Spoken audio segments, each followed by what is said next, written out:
반갑습니다. 누가 신학 연구 누가복음과 사도행전 13주차 강의를 한번 해보도록 하겠습니다.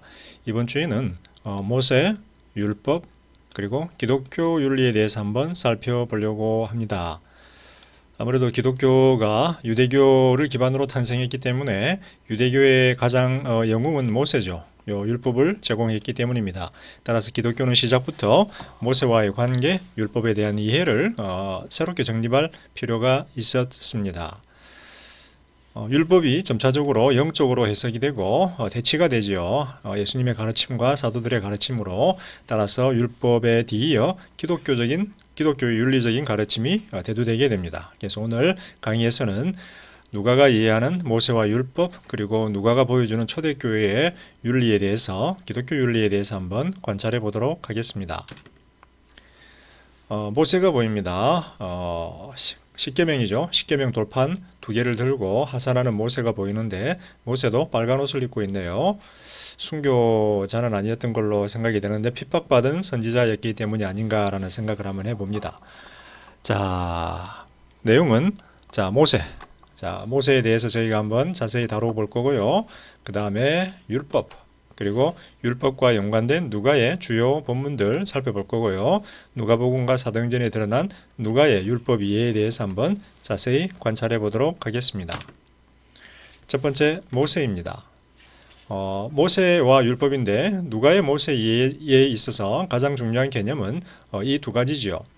모세는 율법을 기록한 중재자입니다. 그죠? 율법을 기록한 사람입니다. 이거는 누가뿐만 아니라 유대교에서 그렇게 모세를 이해하고 있죠.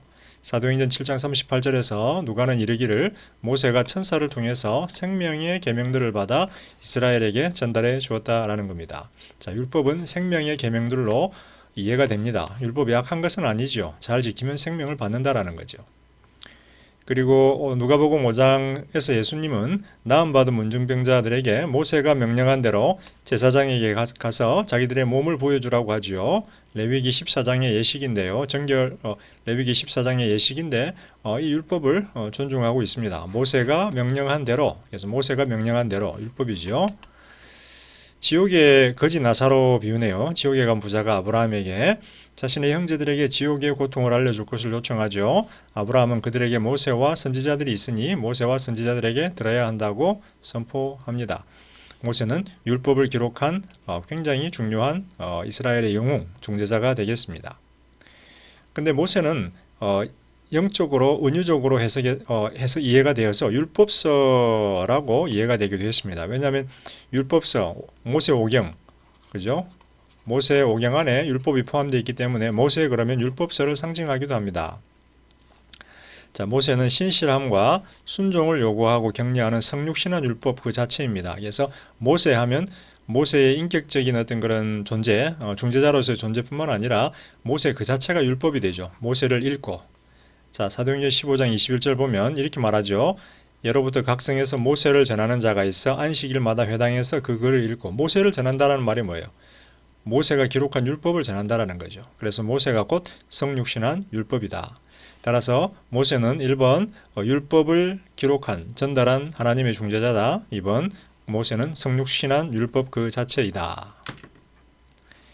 자, 이번에는 선지자 모세에 대해서 한번 살펴보도록 하겠습니다. 선지자 모세니까 선지자의 기능은 예언이죠. 누구에 대한 예언을 할까요? 예수 그리스도에 대한 예언을 한 자입니다. 그래서 엠마오로 가는 길에서 예수님께서 이렇게 이야기하시죠. 선지자들이 말한 모든 것을 마음에 더디 믿는 자들아, 그리스도가 고난받고 자기 영광에 들어가야 할 것이 아니냐. 이에 모세와 모든 선지자의 글로 시작하여 성경에 쓴 바 자기에 관한 것을 자세히 설명하시니라. 그죠? 모세와 모든 선지자들이 성경에 예수 그리스도에 관한 예언들을 기록해서 남겼다라고 하는 것입니다. 모세는 선지자다라는 거예요.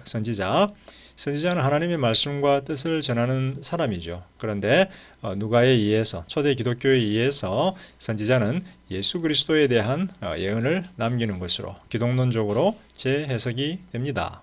유대인들은 질문하겠죠.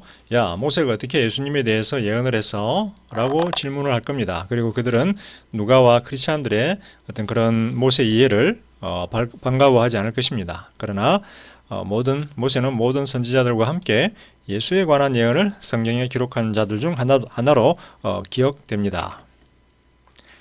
자, 예수님이 부활 후 첫 번째 등장하시죠. 누가복음 24장에서 말씀하시는데 또 이렇게 말씀하십니다. 제자들에게 내가 너희와 함께 있을 때 너희에게 말한 바 곧 모세의 율법과 선지자의 글과 시편. 자, 요거는 제가 율법서라고 이야기했죠. 토라 할 때 토라.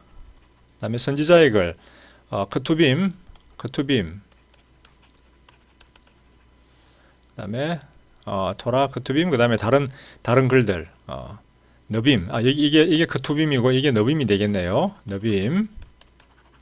그다음에 이게 카투빔이 되겠네요.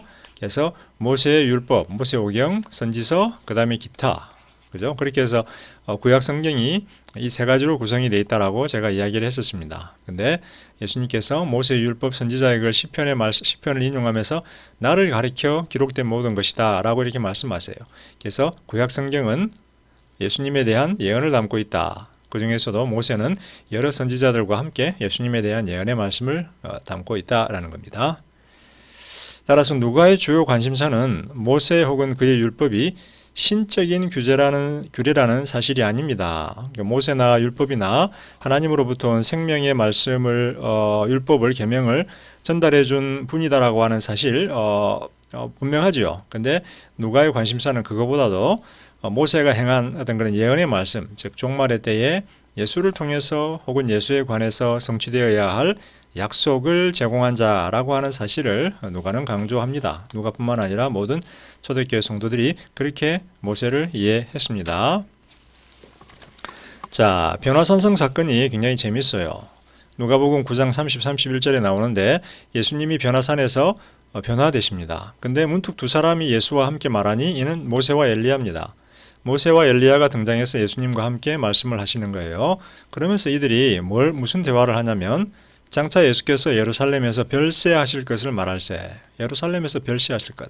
요거는 엑소도스라고 되어 있습니다. 엑소도스. 헬라어로 보게 되면 엑소도스, 즉 출애굽이에요. 출애굽. 그래서 원어상으로 보면 예수께서 예루살렘에서 출애굽하실 것을 말할세예요. 예수님께서 예루살렘에서 출애굽하시는 게 뭐예요? 십자가에서의 죽음이 되겠죠.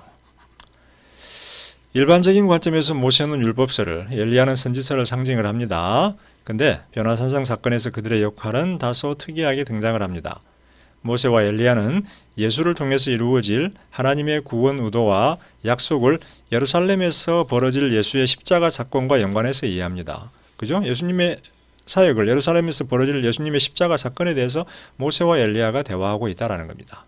여기서 모세와 엘리야는 선지자로 기능하면서 예수님의 출애굽, 즉 십자가에서의 죽음에 대해서 선포를 합니다. 예수님의 죽음이 곧 애굽으로부터의 탈출, 즉 영적인 출애굽이죠. 영적인 출애굽입니다. 영적인 어떤 그런 죽음, 사망의 권세로부터의 탈출을 의미하고요.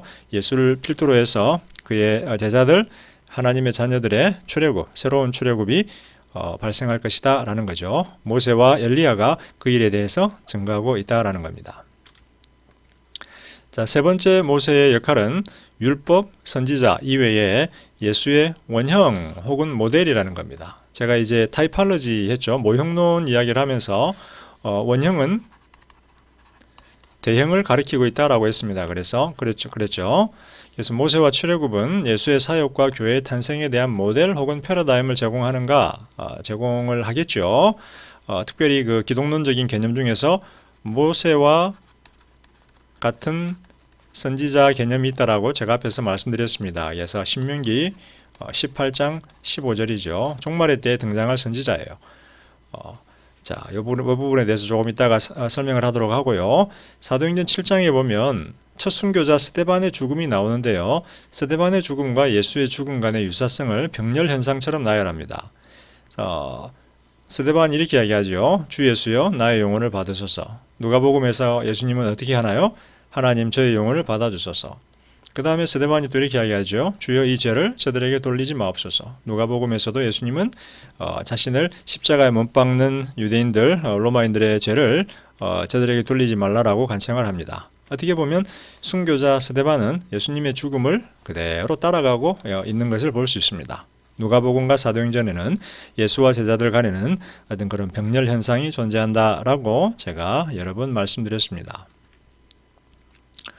근데 사도행전 7장에서 더 중요한 것은 스데반의 설교의 내용입니다. 스데반의 설교의 내용을 보게 되면 흥미로운 것들이 여러 가지 발견이 되는데요. 스데반의 설교 전반에 걸쳐서 예수의 비극적인 운명과 마찬가지로 스데반을 향한 유대인들의 반발이 지속됩니다. 여기서 스데반은 예수님에 대한 반발, 자신을 향한 유대인들의 반발은 하나님과 그의 메신저들, 특별히 모세를 향한 유대인들의 반복된 저항을 또다시 반복한다라고 이야기합니다.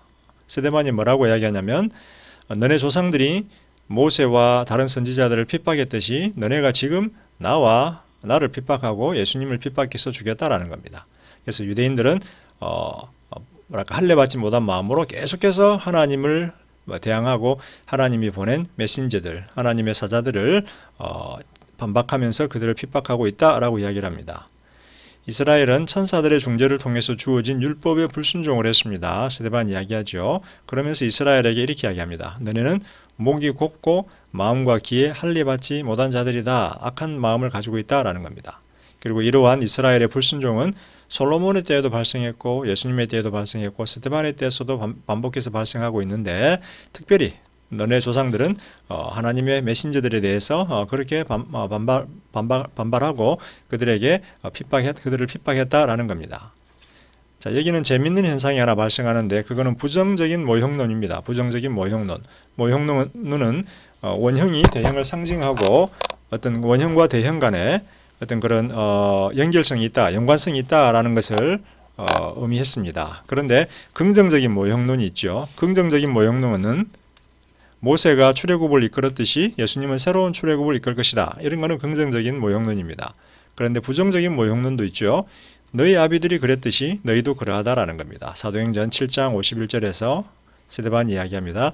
너희 아비들이 하나님의 메신저들을 핍박했듯이 너희도 지금 그렇게 행동하고 있다라는 거예요. 스데반과 예수님을 핍박하고 있다라는 거예요. 자, 종말에 등장할 모세와 같은 선지자 신명기 18장 15절인데요. 모세는 누가의 관점에서 약속과 성취로 이루어진 구원사의 한 부분입니다. 그래서 구약과 신약 그리고 예수와 교회를 포괄하지요. 요거를 관통하는 하나의 이야기가 있는데 그게 바로 하나님의 구원사입니다. 따라서 구약은 약속을 담고 있고 신약은 성취를 담고 있고요. 성취는 예수와 교회를 통해서 이중적으로 이루어지고 있습니다. 교회는 제자들을 의미하지요. 성령으로 충만해진 제자들.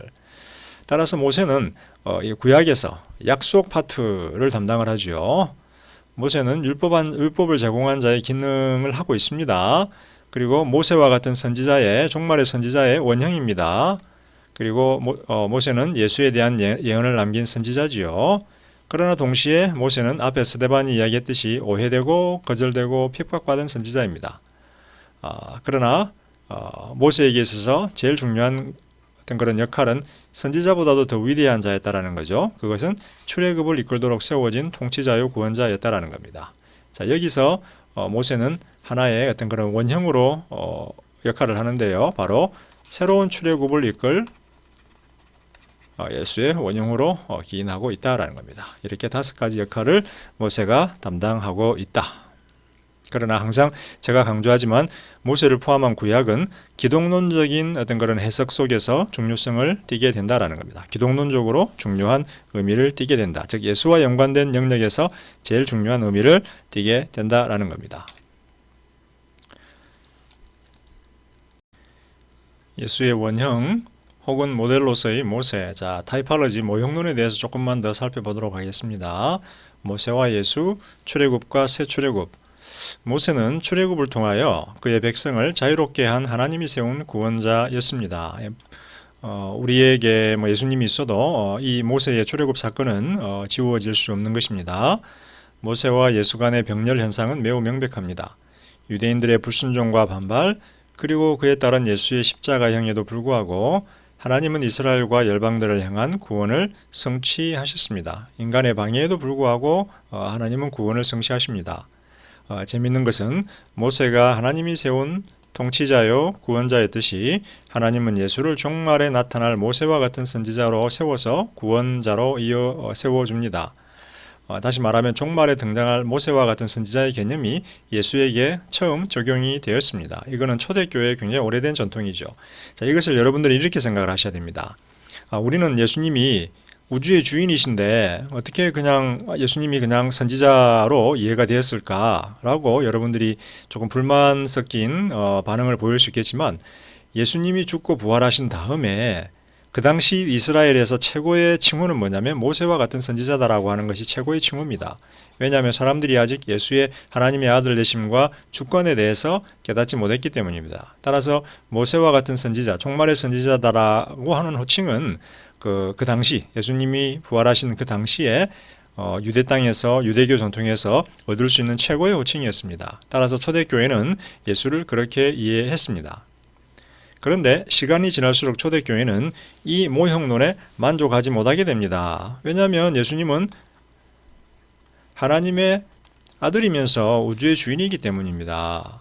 그래서 이 사실이 지금 변화산상 사건에서 자세히 드러나고 있지요. 변화산상 사건에서 바로 전에 시저리아 빌립보, 가이사라 빌립보에서 예수님이 질문하죠. 사람들이 나를 누구라고 하니? 모세라고도 하고 엘리야라고도 하고 선지자 중에 하나라고 합니다. 너희는 나를 누구라고 하니? 그리스도십니다. 하나님은 뭐라고 그랬어요? 내 아들이다 라는 겁니다. 그리고 나서 모세와 선지자가 엘리야가 등장하지요. 이 말은 예수님은 모세도 아니고 엘리야도 아니고 선지자가 아니라는 거죠. 그리스도 맞아. 그러나 하나님의 아들이다 라고 하는 거죠. 하나님의 아들로서 그리스도가 되셨고, 그 다음에 선지자의 사역을, 가르침과 기적을 행하셨다라고 이렇게 보이는 겁니다. 그러나 그의 궁극적인 정체는 바로 하나님의 아들이고, 부활한 후에는 이제 그는 우주의 주인으로 높아지셨다라는 겁니다. 따라서 예수님은 단순히 율법의 순종이 아니라 하나님 나라의 복음을 선포하셨습니다. 하나님 나라의 복음은 율법을 초월하죠. 율법을 해석하고 율법의 본질을 성취하지만 율법 이외에 새로운 어떤 가르침들이 예수의 입을 통해서 증거됩니다. 그리고 종말의 메시아가 아니라 종말의 선지자는 예수님이 아니라 엘리야로 이해가 되게 됩니다. 그래서 유대교도 마찬가지고 초대교회도 시간이 지나면서 엘리야를 종말의 선지자로 이해하게 되고, 예수님은 모세와 같은 종말의 선지자라고 하는 그 초대교회의 전통을 그렇게 즐겁게 환영하지 않게 됩니다. 충분하지 못하다라는 거예요. 불충분하다라는 거예요. 하나님의 아들이신 예수님에게. 자, 이제 율법의 모세에 대해서는 충분히 살펴보았고요. 율법에 대해서 한번 살펴보도록 하겠습니다. 율법과 누가, 율법, 노모스. 율법은 대략 27번 정도 언급이 되고 있습니다. 누가복음에서 9번, 사도행전에서 18번, 사도행전에서 더 많이 언급이 되네요. 그리고 율법과 연관해서 계명, 엔톨레, 그 다음에 규례, 디카요마라는 단어가 사용이 되고 있는데, 계명은 4번, 규례는 복수형으로 1번 언급이 됩니다. 물론 모세는 율법을 가져다 준 자로 여러 번 언급되지요. 그리고 누가는 자신이 언급하는 법 혹은 율법이 모세의 율법임을 분명하게 알려줍니다. 결론적으로 누가에게 율법은 하나님이 모세에게 전달해 준 법, 즉 살아있는 말씀입니다. 그래서 율법은 살아있는 말씀, 리빙 오러클, 살아있는 말씀 혹은 생명을 주는 말씀이다 라는 겁니다. 율법에 대한 긍정적인 평가가 내려져 있습니다. 율법은 악한 것이 아닙니다. 자, 예수님의 이야기 속에서 누가는 율법을 어떻게 이해하고 설명하고 있을까요? 예수님과 연관해서 율법의 기능에 대해서 누가는 어떻게 설명을 하고 있을까요? 이것은 바울 신학에서 굉장히 중요한 주제이죠. 한마디로 요약하면 바울에게 예수님은 율법을 성취를 하게 되고요. 두 번째는 몽학 선생, 예수님이 오기 전까지 사람들을 지도하는 부분적인 일시적인 기능을 하게 됩니다. 자, 누가는 바울의 제자이니까 바울 신학과 다소 유사한 내용을 자신의 어떤 그런 가르침 속에 포함하겠죠. 자, 예수님의 이야기 속에서 누가가 율법을 어떻게 묘사하고 있는지 한번 보도록 하겠습니다. 누가는 율법의 오래됨을 존중합니다. 그죠? 1600년, 1700년 전이에요. 자신의 신앙과 교회가 오랜 율법과 연관되어 있음을 자랑스럽게 생각을 합니다. 누가 당시에 고대인들은, 로마인들은, 그리스 로마에 있는 이방인들은 오래됨, 엔티코티, 오래됨에 대한 어떤 그런 존중이 있었어요. 새로운 것, 의심을 해야 된다라는 거예요. 새로운 것은 좀 의심해보라는 거고, 오래된 것이 의미가 있다라는 거예요. 따라서 오래된 율법, 1700년이 넘었잖아요. 누가에게 이 오래된 율법은 존중받아 마땅한 것이다. 누가는 자랑스럽게 생각을 합니다. 따라서 이스라엘의 역사와 마찬가지로 이스라엘의 역사가 하나님의 구원사의 전제죠. 그래서 이스라엘의 역사를 부정할 수는 없습니다. 이스라엘의 역사가 하나님의 구원사가 교회사로 연결됩니다. 율법에 관한 지식도 당연한 것으로 전제가 됩니다. 그래서 누가는 굳이 율법에 관하여 설명하지 않습니다. 자신의 청중들이 다 율법에 대해서 이해하고 있다라고 그렇게 누가는 전제합니다. 그러나 누가는 율법의 오래된 의미에 자신이 중요하게 생각하는 새로운 의미들을 부여합니다. 그죠? 항상 새로운 의미들을 부여하는데 이게 이제 초대교회의 이해를 담고 있게 됩니다. 이 새로운 의미가 오래된 의미에 부여될 때 유대교는 반발할 것이고요. 바리새인들도 반발할 것입니다. 갈등의 소지죠. 자, 메시아요. 모세와 같은 선지자 같은 예수의 생애와 선포에 대한 이야기의 중요 요소로 율법은 차용됩니다. 왜냐하면 예수님은 하나님의 구원사에 결정적인 어떤 그런 역할을 감당하고 있기 때문에 하나님의 구원사에 중요한 율법도 예수님과 연관되어 해석이 되어야 합니다. 누가는 모세의 옛 율법과 예수의 새 가르침 간의 관계성을 확고히 합니다. 다시 말하면 예수님의 새로운 가르침은 율법을 완성하는 것이고 율법의 본질을 완성하는 것이다 라는 방식으로 누가는 강조합니다. 그러나 그것이 끝이 아니죠. 성령에 의해서 영감받고 교회에 의해서 보존되고 강화된 사도들의 칙령 혹은 사도들의 계명과 같은 것들이 예수님의 새로운 가르침과 더불어 등장을 하게 됩니다. 이런 것들은 예수님의 새로운 가르침과 사도들의 계명 칙령은 교회의 새로운 규례들을 구성을 하게 되고요. 교회의 새로운 규례들은 점차적으로 율법을 대체하게 됩니다. 율법을 포용을 했지만 시간이 지날수록 이 새로운 가르침은 유대인들의 율법 이해와 전혀 다른 율법 이해를 낳게 되고요. 궁극적으로는 율법을 초월하게 되고 율법을 넘어서는 교회의 규례로 발전하게 됩니다. 자, 율법에는 예언적 기능이 있고 기독론적 기능이겠죠. 왜냐하면 율법은 모세가 전한 것이기 때문에 구원의 어떤 그런 약속들을 담고 있습니다. 예언적이죠. 그 다음에 중요한 것은 구약은 항상 모세와 율법은 다 예수를 향해야 합니다. 그래서 율법은 예언적인 기능이 있고 특별히 기독론적인 예수를 향한 기독론적인 기능을 가지고 있다라는 겁니다. 누가에게 율법은 단지 개개의 계명들의 단순한 합이 아닙니다. 여러 율법 계명 364개 모아놓은 것 그런 것이 아니라는 겁니다. 율법은 그 안에 예언이 담긴 성경이다라는 겁니다. 하나의 완전체, 실체다라는 겁니다. 예수 그리스도에 대한 기독론적 이해와 설명을 추구하는 누가에게는 율법이 예수에 대해서 예언을 해주어야 하는데 무언가 내용이 충분하지 않습니다. 그래서 누가는 율법서보다도 선지서와 시편을 더 유용하게 생각을 합니다. 율법은 성경의 일부분이지만 사실상 누가가 선호하는 성경의 일부분들은 율법서보다도 선지서와 시편입니다. 왜냐하면 기독론적으로 예수에 대해서 설명할 수 있는 내용들이 그 안에 많이 있기 때문입니다. 그럼에도 불구하고 율법 안에는 그리고 성경 안에는 예수님에 대한 다양한 예언을 포함하고 있는데요. 하나는 예수님의 메시아적 본성에 대한 확증입니다. 예수가 메시아로 이 땅에 올 것들이 여러 가지 구약에 언급이 되어 있는데 특별히 이사야서 그죠? 하나님의 영이 내게 임하여 그죠? 이사야서의 고난받는 종이라든지 그런 선지서 본문들이 메시아적 본성에 대한 여러 가지 확증들을 제시하고 있습니다. 그리고 율법 특히 모세오경에도 다소 다윗의 자손에 대한 그리스도에 대한 내용이 담겨 있습니다.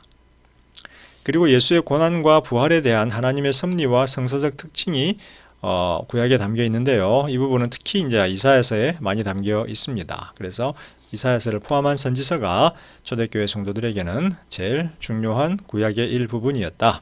그리고 율법은 예언이 담긴 성경의 일부분이었다. 따라서 규례와 계명으로서의 어떤 역할보다도 이런 예언적, 기독론적 기능이 더 율법에서 강조됐다. 즉 율법을 포함한 성경에서 초대교회 성도들은 어떤 그런 율법의 계명들 그 자체보다도 그리스도에 대한 예언적, 구원에 대한 예언적, 그리스도에 대한 기독론적 어떤 그런 예언의 약속을 더 보고 싶어 했다라는 겁니다. 자, 이제 25분이 되었어요. 나머지 부분은 다음 동영상에서 한번 다시 다뤄 보도록 하겠습니다. 여러분 잠시 후에 뵙겠습니다.